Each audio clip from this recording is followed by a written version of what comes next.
പക്ഷെ പടം ഒരു സസ്പെൻസ് ഉള്ളത് അത് ഗംഭീരമായിട്ട് അതിന്റെ മേക്കിങ്ങും കാര്യങ്ങളെല്ലാം കൊണ്ട് പോയിട്ടുണ്ട്. ജയരാഘവേട്ടന്റെ ബെസ്റ്റ് പെർഫോമൻസ്, അതേപോലെ തന്നെ ജഗദീശേട്ടൻ, അശോകൻ ചേട്ടൻ, പിന്നെ ഒരുപാട് ആർട്ടിസ്റ്റുകളുണ്ട്. സംസ്ഥാന അവാർഡ് വരെ കിട്ടാനുള്ള സാധ്യതയുണ്ട്. കിഷ്കിന്ധകാന്ഡം അതൊരു കോമഡി പടം, ഒരു സസ്പെൻസ് ത്രില്ലർ ആയിട്ടാണ് എനിക്ക് ഫീൽ ചെയ്തത്. ഞാൻ പടത്തിന്റെ പേര് കേട്ടപ്പോൾ ഞാൻ ഒരു കോമഡി ആ രീതിയിൽ പോകുന്നു വിചാരിച്ചത്. ഞാൻ ട്രെയിലറൊന്നും കണ്ടിരുന്നില്ല. പക്ഷെ പടം ഒരു സസ്പെൻസ് ത്രില്ലർ അത് ഗംഭീരമായിട്ട് അതിന്റെ മേക്കിങ്ങും കാര്യങ്ങളെല്ലാം കൊണ്ട് പോയിട്ടുണ്ട്. പിന്നെ ഇതിന്റെ ക്ലൈമാക്സിലൊക്കെ ഒരു ട്വിസ്റ്റ് കാര്യങ്ങളുണ്ട്, ഒരിക്കലും നമ്മൾ പ്രതീക്ഷിക്കില്ല. ആ ഒരു ട്വിസ്റ്റിലേക്ക് കഥ കൊണ്ടുപോകും, കാര്യങ്ങൾ കൊണ്ടുപോകും. അതൊക്കെ ഒരു തിയേറ്ററിൽ നിന്ന് എക്സ്പീരിയൻസ് ചെയ്യാനുള്ള എല്ലാ സംഭവവും പടത്തിലുണ്ട്. പിന്നെ ഗംഭീരം പറയാനുള്ളത് എന്ന് പറഞ്ഞാൽ ഇവരുടെ ആസിഫ് അലിയുടെയും അപർണ ബാലമുരളിയുടെയും പെർഫോമൻസ് കൊള്ളാം. പക്ഷെ ഇവരെക്കാളും കൂടുതൽ ഒന്ന് ലീഡ് ചെയ്തിരിക്കുന്നത് വിജയരാഘവന്റെ പെർഫോമൻസ് ആണ്. അതൊക്കെ ഗംഭീരമായിട്ട് ചെയ്തിട്ടുണ്ട്. അതൊരു ഇടയ്ക്ക് വിജയ് കട്ട്, മറ്റേ ഗജിനി കട്ട്, അതൊക്കെ ഇടയ്ക്കിടയ്ക്ക് കയറി വരും. പക്ഷെ ഗംഭീരമായിട്ട് വന്നിട്ടുണ്ട്. അത് എന്തായാലും തിരിഞ്ഞു തന്നെ കാണാനുള്ള സംഭവം.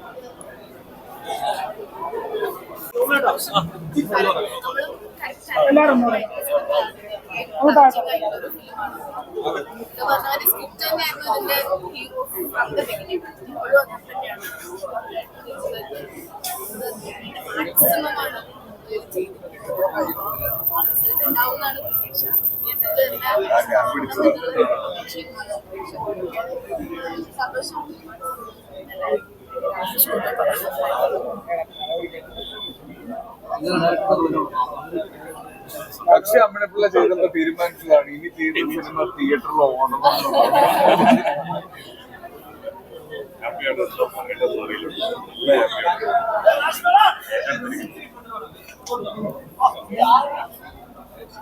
ഇതിനു മുമ്പ് ഇത്തരത്തിലൊരു സിനിമ വന്നപ്പോ മൊത്തത്തില് ചോദിച്ച ചോദ്യമാണ്, ഇത് ഏതെങ്കിലും സംഭവമായിട്ട് സാധനമാണെന്ന്.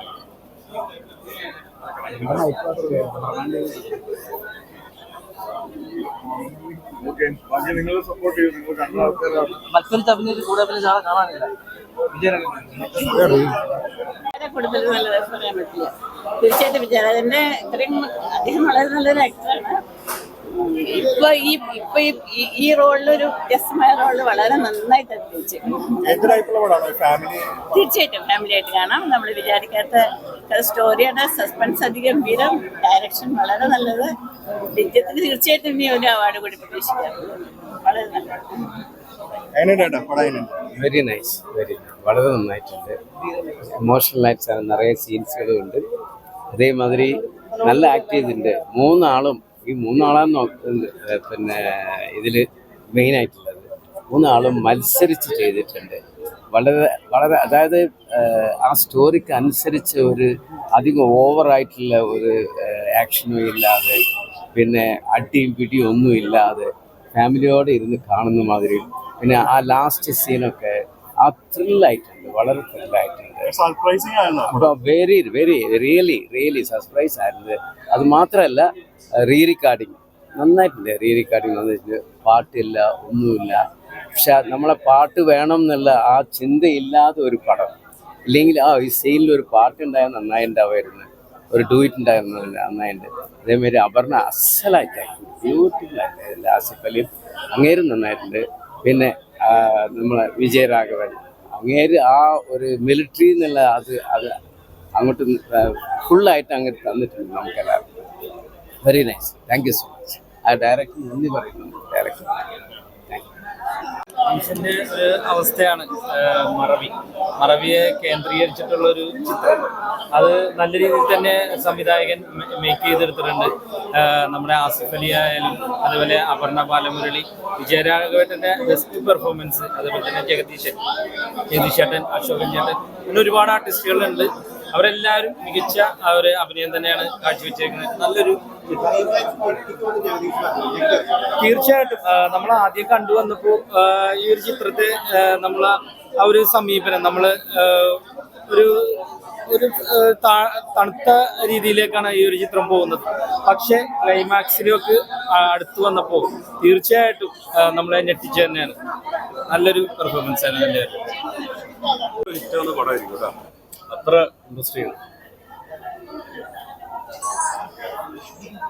നമുക്ക് എത്രയോ വർഷമായിട്ട് എത്രയോ അപ്പൻ റോൾസും അച്ഛൻ റോൾസും അദ്ദേഹം ചെയ്തിട്ടുണ്ട്. അതിൽ നിന്നൊക്കെ മാറി നിൽക്കുന്ന ഇപ്പം ആ ജനറേഷനിൽ വന്ന് ഒരുപാട് ആക്ടേഴ്സ് നമ്മളെ ഞെട്ടിക്കുന്നുണ്ട്. അപ്പൊ അതിൽ ഏറ്റവും മുന്നിലേക്ക് വന്നിരിക്കുന്നത് ഇപ്പൊ കുട്ടേട്ടനാണ്. എനിക്ക് ഭയങ്കര, ഞാൻ കുട്ടേട്ടനെ കാണാൻ ഫൈനൽ ഹക്കിൽ നിങ്ങൾ ഫൈനൽ ഹക്കിൽ നമ്മൾ ഈ സിനിമയുടെ എനിക്ക് തോന്നുന്നത് ഇത് ഞാനങ്ങനെ സിനിമയ്ക്ക് ഇപ്പൊ നിങ്ങൾ അഭിപ്രായം പറയുന്നോണ്ട് പറഞ്ഞത് ഇതിന്റെ ഇമോഷണൽ സീൻസ് എല്ലാം ഓൾമോസ്റ്റ് ഒറിജിനലായിട്ട് തന്നെ ഷൂട്ട് ചെയ്തിട്ടുണ്ട്. കാര്യം ഒരു കുട്ടിയുള്ള ഒരു അച്ഛനുള്ള ആർക്കും ഈ സിനിമ സമാധാനത്തോടെ അഭിനയിക്കാനും കാണാനും പറ്റില്ല.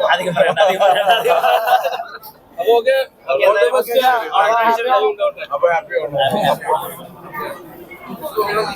പറഞ്ഞോന്ന് തന്നെ പറയാം. തന്മാത്രയാണ് ഇതിനു മുമ്പ് നമ്മൾ ആ ഒരു ജോണറിൽ കണ്ട സിനിമ.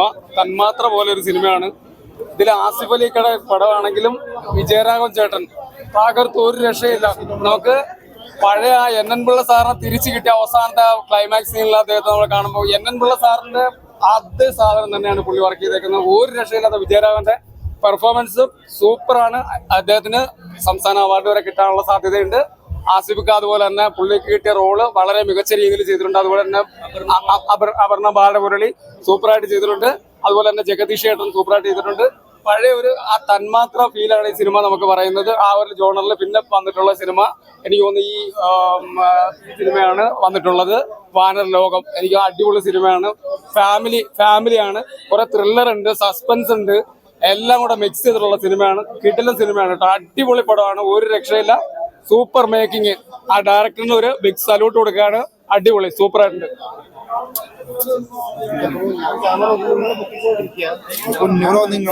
വളരെ സസ്പെൻസ് ഒക്കെ ഉള്ള ഒരു ഫാമിലി ഡ്രാമ.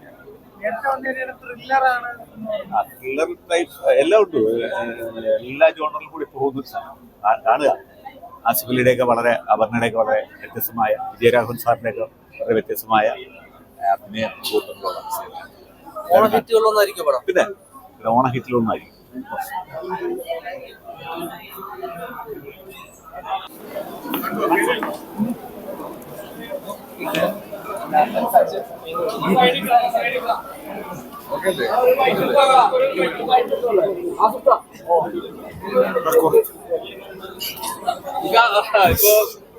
ഭയങ്കര സന്തോഷത്തിലാണ്. തുടരെ ഭയങ്കര ഹിറ്റ് സമ്മാനിക്കുന്നു. നിറഞ്ഞ കണ്ണുകളുമായിട്ടാണ് എപ്പോഴും തിയേറ്റർ വിട്ടു പോകാനെന്ന് പറയുന്നത്. അത് അറ്റൻഷൻ കിട്ടാൻ വേണ്ടി ചെയ്യുന്നല്ല കേട്ടോ. എങ്ങനെയുണ്ട് പ്രേക്ഷകരോട് കണ്ടപ്പോ? എല്ലാരും ഭയങ്കര കരച്ചിലും ടിക്കനെ ഒന്ന് കെട്ടിപ്പിടിക്കുന്നു. എങ്ങനെയുണ്ടായിരുന്നു? എനിക്കറിയില്ല, പ്രേക്ഷകർക്ക് നമ്മൾ ആഗ്രഹിച്ച പോലെ സിനിമ കമ്മ്യൂണിക്കേറ്റ് ആയി എന്ന് പറയുന്നത് തന്നെയാണ് ഏറ്റവും വലിയ സന്തോഷം. ഇത്തരത്തിലൊരു സിനിമയ്ക്ക് ക്ലൈമാക്സ് തുടങ്ങുമ്പോൾ മുതൽ കയ്യടിയും മിസ്ലടിയും വരുന്നത് ഞാൻ ആദ്യമായിട്ടാണ് പേഴ്സണൽ തിയേറ്ററിൽ കാണുന്നത്. ആളുകൾക്ക് അത് അവസാനം അതിന്റെ സത്യം അറിയാൻ വേണ്ടി ഒരു എക്സൈറ്റ്മെന്റ് ഉണ്ടായിരുന്നു എന്ന് പറയുന്നത് അടിപൊളിയാണ്. ഒത്തിരി ആഗ്രഹിച്ചൊരു സിനിമയാണ് ഇത്. നന്നായിട്ട് വരണം എന്നുണ്ടായിരുന്നു. കാര്യം കക്ഷി അമ്മിണിപ്പിള്ള ഇതുപോലെ തന്നെയായിരുന്നു ഡിജിറ്റിനൊപ്പം ചെയ്തപ്പോൾ. തിയേറ്ററിൽ ആളുകൾക്ക് മനസ്സിലാവാതെ പോവുകയും പിന്നീട് അത് ചർച്ചയാവുകയൊക്കെ ചെയ്തു. പക്ഷെ ഈ സിനിമ തിയേറ്ററിൽ തന്നെ വരണം. ബാഹുലിന്റെ ഫസ്റ്റ് സ്ക്രിപ്റ്റാണ്. ഇത് പറഞ്ഞപ്പോൾ മുതൽ ഈ സിനിമയ്ക്ക് ഒരു പുതുമയുണ്ടായിരുന്നു. മേ ബി ഒരു കമ്പയർ ചെയ്യാൻ എനിക്ക് അറിയില്ല. എന്നാലും നമ്മൾ ദൃശ്യമൊക്കെ കാണാൻ പോയൊരു ഫീൽ, ഒരു ഭയങ്കര അൺഎക്സ്പെക്റ്റഡ് ആയിട്ടൊരു ഫാമിലി ഡ്രാമ കാണാൻ പോകുന്നു. ആ സിനിമയ്ക്ക് ഒരു ത്രില്ലർ സ്വഭാവത്തിലേക്ക് മാറുന്നു. ആ ക്യൂരിയോസിറ്റി അവസാനം വരെ നിലനിർത്തുന്നു എന്നൊക്കെ പറയുന്നത് ശരിക്കും തിയേറ്ററിൽ എക്സ്പീരിയൻസ് ചെയ്യേണ്ടതാണ്. അപ്പൊ അത് ഈ സിനിമയ്ക്ക് സംഭവിച്ചു. ആഗ്രഹിച്ച പോലെ സംഭവിച്ചു എന്ന് പറയുമ്പോൾ അത് ഭയങ്കര സന്തോഷമുണ്ട്. ഉറപ്പായിട്ടും എനിക്ക് ഫസ്റ്റ് ഡേ പേഴ്സണലി കണ്ടപ്പോൾ ഇതിനൊരു വിഷ്ണു അടിച്ചു താങ്ക് യു. അടിപൊളി. ഇത് വേറെ നമ്മൾ ചിലപ്പോ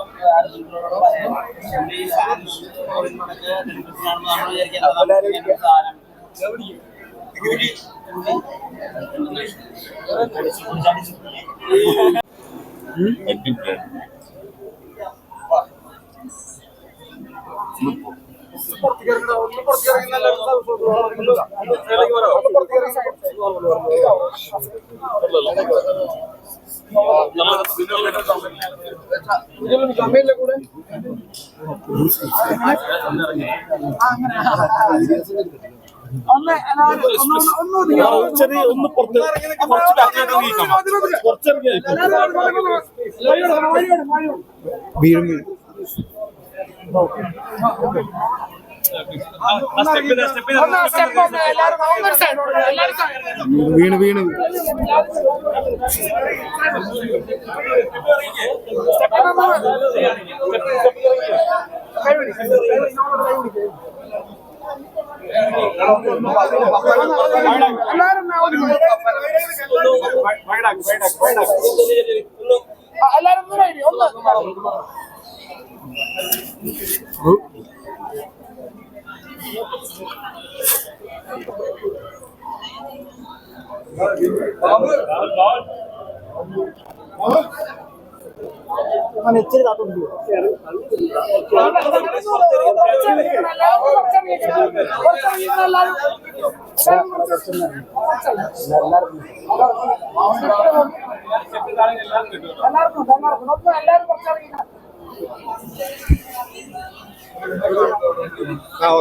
ഈ ഓണം ആസിഫലി തൂക്കിയെന്നാണ് പ്രേക്ഷകർ പറയുന്നത്. ഈ ഓണത്തിന് എല്ലാവരും തിയേറ്ററിൽ വരുന്നത് എല്ലാം പല പല ജോണറിലുള്ള സിനിമകളാണ് വന്നിട്ടുള്ളത്. ഇപ്പൊ ഏറെമാസം കൊണ്ടിലാണെങ്കിലും ഇഷ്കിന്റെ കണ്ണമാണെങ്കിലും ബാഡ് ബോയ്സ് ആണെങ്കിലും അങ്ങനെ ഓണത്തിന് ഇറങ്ങിയ എല്ലാ പടത്തിലും അവരുടെ ഓഡിയൻസ് ഉണ്ട്. നമുക്കറിയാം നമ്മുടെ എല്ലാവരുടെയും ഫെസ്റ്റിവൽ മൂഡ് എന്ന് പറഞ്ഞാൽ തിയേറ്ററിൽ പോയി സിനിമ കാണാന്നുള്ളതാണ്. അപ്പൊ നമ്മളെപ്പോഴും നമ്മൾ ഉദ്ദേശിക്കുന്നത് ഒരു ഫാമിലി ക്രൗഡിനെയാണ്. എനിക്കറിയില്ല എന്നാ പറയേണ്ടത്. സിനിമ കാണുന്ന പ്രേക്ഷകരാണ് അവർ തീരുമാനിക്കുന്നത്. ഈ ആർക്കറിയാം സിനിമ ഇറങ്ങിയപ്പോ എല്ലാവരും പറഞ്ഞൊരു കാര്യമുണ്ട്, യവനികയ്ക്ക് ശേഷം മലയാളത്തിൽ ലക്ഷണമൊത്തൊരു ത്രില്ലർ ആർക്കറിയാമായിരിക്കും. അതിനുശേഷം അതിനൊപ്പം ചേർത്ത് നിർത്താൻ പറ്റുന്ന ഒരു സിനിമയാണ് ഇതെന്ന് തോന്നുന്നുണ്ടോ? എനിക്ക് പേഴ്സണലി ഇതിന്റെ സ്ക്രിപ്റ്റ് കേട്ടപ്പോൾ ഞാൻ ഭയങ്കര എക്സൈറ്റഡ് ആയിരുന്നു. പക്ഷെ ഇത്തരത്തിലുള്ള സിനിമകൾക്ക് എപ്പോഴും സംഭവിക്കുക കുറെ നാൾ കഴിയുമ്പോൾ ആളുകൾ ഇത് എന്തുകൊണ്ട് തിയേറ്ററിൽ ഓടിയില്ല എന്ന് പറയും എന്നുള്ളതായിരുന്നു എന്റെ ഈ സ്ക്രിപ്റ്റ് സെലക്ട് ചെയ്യുമ്പോൾ ഒരു പേടി. സിനിമ നല്ലതായിരിക്കും എന്ന് എനിക്ക് ഉറപ്പാണ്. പക്ഷെ ഞാൻ ഇന്നത് തിയേറ്ററിൽ കണ്ടു കഴിഞ്ഞപ്പോൾ എനിക്ക് മനസ്സിലായി ഇത് തിയേറ്ററിൽ വന്ന് ഫാമിലി ആയിട്ട് ആസ്വദിക്കാൻ പറ്റുന്ന ഒരു ത്രില്ലർ മൂഡിലുള്ള സിനിമയായിട്ട് തന്നെയാണ് ആളുകൾക്ക് മനസ്സിലായിരിക്കുന്നത്. അപ്പോൾ സാധാരണ പറയുന്ന ആ ഒരു അവസ്ഥ ഈ സിനിമയ്ക്ക് വരില്ല. ഇത് തിയേറ്ററിൽ തന്നെ ഓടുമെന്നും തിയേറ്ററിൽ വന്ന് പ്രേക്ഷകർ കാണുമെന്നും ഒരു തിയേറ്റർ ഹിറ്റായി മാറും എന്നുള്ളൊരു കോൺഫിഡൻസ് എനിക്ക് ഈ ഷോ കഴിഞ്ഞപ്പോൾ കിട്ടിയിട്ടുണ്ട്. അങ്ങനെ സംഭവിക്കും. ഇതിന്റെ സ്ക്രിപ്റ്റ് തന്നെയാണോ തുടക്കത്തിൽ എൻഗേജ് ചെയ്യിപ്പിച്ചത്?